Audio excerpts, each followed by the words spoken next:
Oral questions. Oral questions. Questions. Honorable Andrew Scheer. After 9 years of this Liberal NDP Prime Minister, it's clear he's not worth the cost, the crime, the corruption, or chaos. The Liberal caucus is revolting. Because even in once-safe Liberal seats, voters are angry. They're angry that the Prime Minister raised their prices and devalued their paychecks with his inflation. They're angry that their grocery and home heating costs keep going up because of his carbon tax, and they're angry that their cars keep getting stolen, their parks are full of dirty needles, and homeless encampments now line their streets. So will the Prime Minister put an end to the anger, spread some much-needed joy, and call a carbon tax election so Canadians can decide? Yep. Honourable Minister of Housing, Infrastructure and Communities. We know that Canadians have had a tough couple of years as a result of the rising cost of living and global inflation, but Canadian households are right to ask who is actually fighting for them. I can tell you it's not Conservative caucus members who don't want to forgive interest on student loans. It's not the Conservative leader who wants to take away the Canada Child Benefit, and if you don't believe me, look at his voting record. It's not the Conservative caucus members who want to make sure that Canadian women don't have access to free birth control. Mr. Speaker, in the next election, people are going to ask themselves, do they want a Liberal government who cares about them or a Conservative leader who cares about himself? The Honourable Member from Regina Capel. Has it been a tough couple of years, Mr. Speaker? It's been a tough 9 years of this NDP Liberal Prime Minister. And now taxes are up, costs are up, crime's up, and time's up. It's not just Conservatives saying that, it's Liberal MPs too. You see, they can't do it anymore. They can't convince voters that taxes are going down when in fact they're going up. They can't convince their voters that home prices are becoming more affordable when they keep getting more expensive. And they can't convince their voters that crime is down when it just keeps getting worse. So now they're trying to convince the Prime Minister to resign. But since he won't, will he do the next best thing and call a carbon tax election so Canadians can decide? There you go. We don't want Trudeau to resign. We want him to be voted out. Minister. I want that closure for Canada. Mr. Speaker, I'd like to share some facts, if I might. I stand here as the Minister of Women and Gender Equality and Youth, and I wonder if this ministry will even exist if Conservatives were to gain power. Here are the facts. Conservatives will cut services to survivors of gender-based violence. They'll cut critical supports for women entrepreneurs. They'll cut life-saving support for grassroots organizations. They will cut pharmacare and contraceptives for women. We on this side of the House stand for women and gender-diverse people. They do not. Straight facts, Mr. Speaker. The Honourable Member from Regina Capel. That is baseless and false. We're going to cut the carbon tax, eliminate, There you go. fund the CBC, and put that savings back in taxpayers' pockets. But consider where we are. It's actually kind of amazing. Liberal MPs are so frustrated that they're not allowed to speak in caucus, they're actually confiding in Conservatives. They have to sneak out to the bathroom to have therapy text sessions with journalists, and cabinet ministers call their own colleagues garbage because they're speaking out against the Prime Minister's terrible record. He's losing control, he's losing confidence, he lost the plot a long time ago, so for the love of all that's holy, will he finally call a carbon tax election? The Honourable Minister for... Leader of the opposition, the leader of the Conservatives would do if he was the Prime Minister, he would cut things like the Canada Summer Jobs Program, Mr. Speaker, something that exists in every one of our communities that is so important to employers and so important to kids. Mr. Speaker, do you think She should be signing the petition. There's Indigenous people that watch funding to First Nations Question Period a real and fair, equitable and don't want the mic to be muted.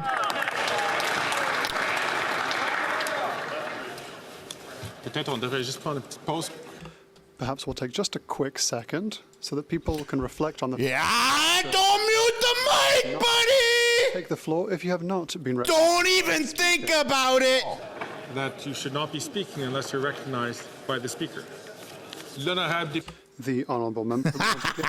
It's because he's seen the petition. Mr. Speaker, why the Prime Minister was also Wales yesterday when he left his chaotic caucus where 24 MPs called for his departure? It's simple, because the Prime Minister knows he can count on the support of the 32 Bloc Québécois MPs down there to keep him in office.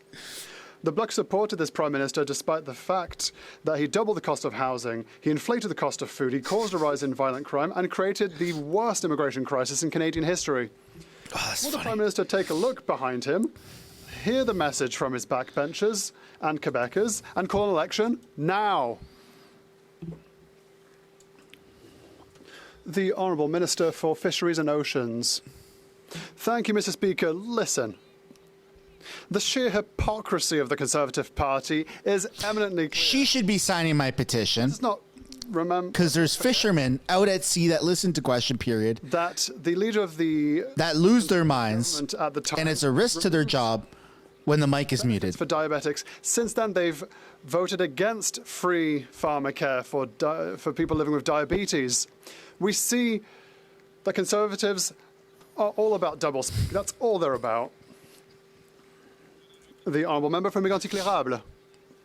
Well, the Minister should perhaps go round her caucus and notice that 24 of her MPs have come out to demand the Prime Minister's departure just this week. A Prime Minister that's doubled national debt, mortgage prices that has allowed criminality to explode. The Prime Minister's incompetence, Mr. Speaker, has led to an alarm bell being rang in amongst his own partisans who are calling for a change of leadership. He even sent one of his ministers to say that opponents within his party, his own MPs, are garbage. The Prime Minister is simply not worth the cost, nor the insults. When is he going to drop the writ? The Honourable Minister for Public Services and Procurement. Thank you, Mr. Speaker.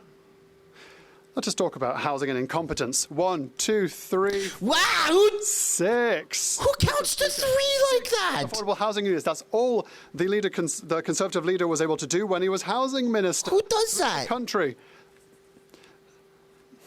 He can't even find where these 6 are. He's trying to figure out where he can go to find them. What kind of freakazoid counts to 3 like that? Build something that he could appropriate? No. Only 6 housing units. It's like looking for a needle in a haystack, Mr. Speaker. The Honourable Member from La Prairie. For years, the Bloc Québécois has been alone in Ottawa in pointing out that the federal government's immigration targets are leading us straight into a wall. For years, the government has been lecturing us, saying that there is no such thing as an intake capacity limit, lecturing us that to talk about reception capacity is to directly criticise immigrants, lecturing us that Quebec doesn't lack the capacity to welcome immigrants, it lacks the will. And then finally today, the federal government has decided to do a 180 and lower its immigration thresholds. Why did they wait until the whole of Canada was in crisis before finally listening to Quebecers? The Honourable Minister for Immigration, Citizenship. Thank you, Mr. Speaker. What we have moved today is a reasonable immigration plan by reducing permanent residency targets and temporary residency targets. This is a reasonable and reasoned plan that comes from contributions from people coast to coast to coast that asked us to reduce our volumes. I think that Canadians should be proud. It's not a radical reduction. It's about the same as the plan we proposed in 2020, but I think that's going to serve Canadians in Quebec as well. The Honourable Member for La Prairie. Mr. Speaker, not only has the federal government finally agreed with us on intake capacity, it has also recognised the Bloc Québécois' call for successful immigration. I quote from their report on immigration. For immigration to succeed, housing, education, healthcare, childcare and other essential services must keep pace with projected population growth. Well, gosh, Mr. Speaker, they've figured it out. Quebecers have been telling them for years, but it wasn't until Canadians told them that they would finally listen. Why didn't they listen to Quebecers before instead of lecturing us throughout the years? The Honourable Minister for Immigration, Citizenship and Refugees. I'd like to thank to the Bloc's contributions to national unity. Okay.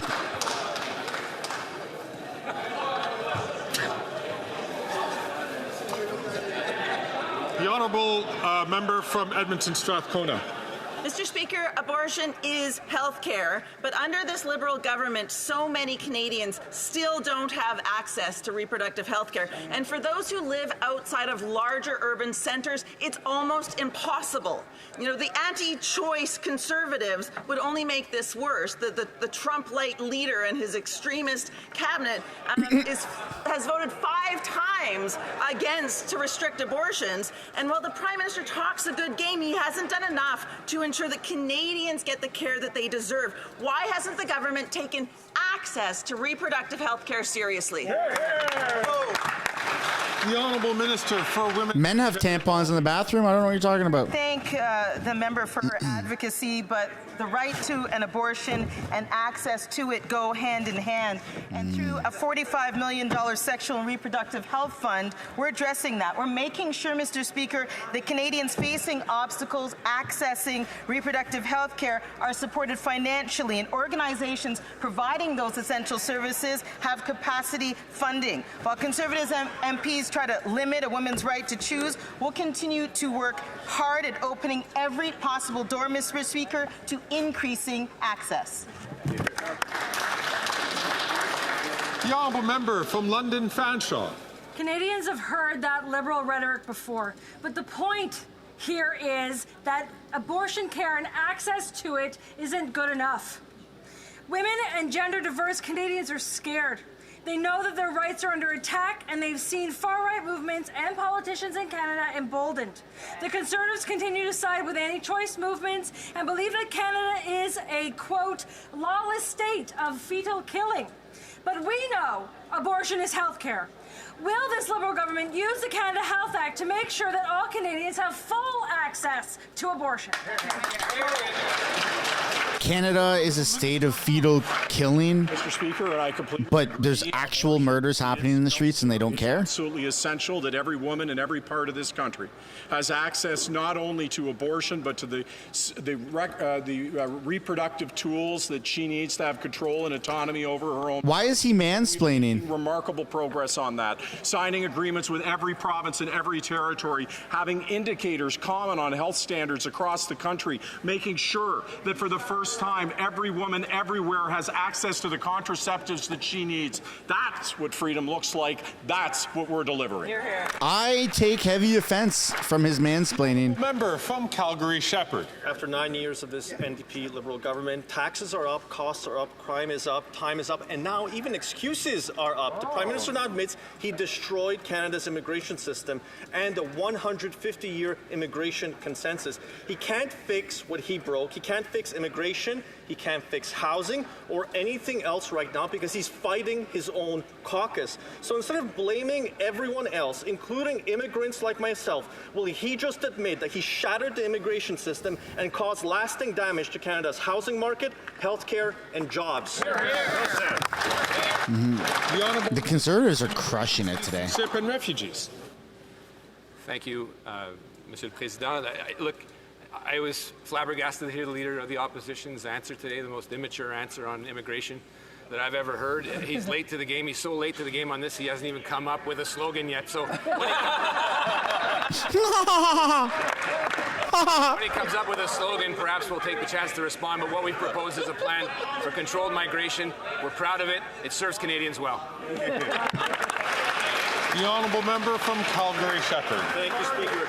It's rich coming from that particular minister who called 24 Liberal MPs garbage because they're looking after their own careers and worried they're not going to make it. They're not going to be here after the next election because their own constituents are going to send them to the unemployment line. Now, this is reckless, and he even said it himself. That's a pretty good clapback. He didn't get it right. He said it during his own press conference. He didn't get it right on immigration. He didn't get it right on housing. He can't get it right on the carbon tax. So, will the Prime Minister just admit that his flip-flop has destroyed the immigration system and accept his own personal failure? The Honourable Minister for Immigration, Refugees and What I said, Citizenship. Mr. Speaker, is that it's garbage to focus on anything other than the circus clown that he's supporting. Oh, you can't do that! That's name calling! That's discrimination! Order. I'm going to invite the Honourable Minister to please withdraw that comment. That was unparliamentary towards another member. Yeah. Mr. Speaker, I withdraw the comment. Yeah, you circus clown. The Honourable Member from Oxford. 9 years of the NDP Liberals, taxes are up, costs are up, crime is up, and chaos in our immigration system is also up. The Liberal NDP government has broken our class immigration system with their reckless policies. And today's immigration flip-flop is a massive admission of their own failures. The Prime Minister said that he didn't get the balance quite right. That's an understatement. That is clearly obvious with the state of our country today. So will the Prime Minister admit that he broke Canada's consensus Dude, on the immigration? Conservatives hype each other up when they're talking. Now, You can hear them. That's right. That's right. That's right. I love it. I'll have to put forward a plan instead of slogans. I haven't even heard the slogan on this because he's been so delinquent on coming up with any valid points to be made on the immigration system, the consensus of which is challenged. Let's hear him. Let's hear his plan. Let's even start hearing the slogan because we haven't heard it yet. The honourable member from Oxford. That's pretty weak. Mr. Speaker, they're trying to be firefighters when they're the ones that are causing the fires in the first place. That's right. We had a immigration in this country, and this incompetent Prime Minister broke it. Right. They ignored warnings from their own officials. They dropped police clearance certificates from their own background checks for temporary residents. They even told their own officials to skip vetting for temporary foreign workers. Wow. So there is no doubt that after 9 years, they have broken the consensus on immigration. Will they call a carbon tax election now so common sense Conservatives could clean up their mess? Boom. Minister for Immigration, Refugees and Citizenship.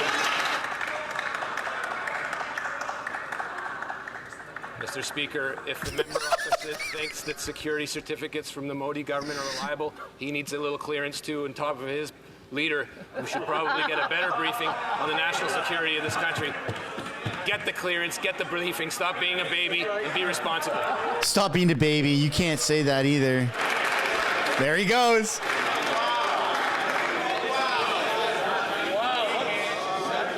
Shh. Silence. Order. It's a French translation. He didn't mute it. He doesn't want to. He's scared. He's seen the petition get over 3,000 signatures or close to 3,000 in less than 24 hours. The honourable member for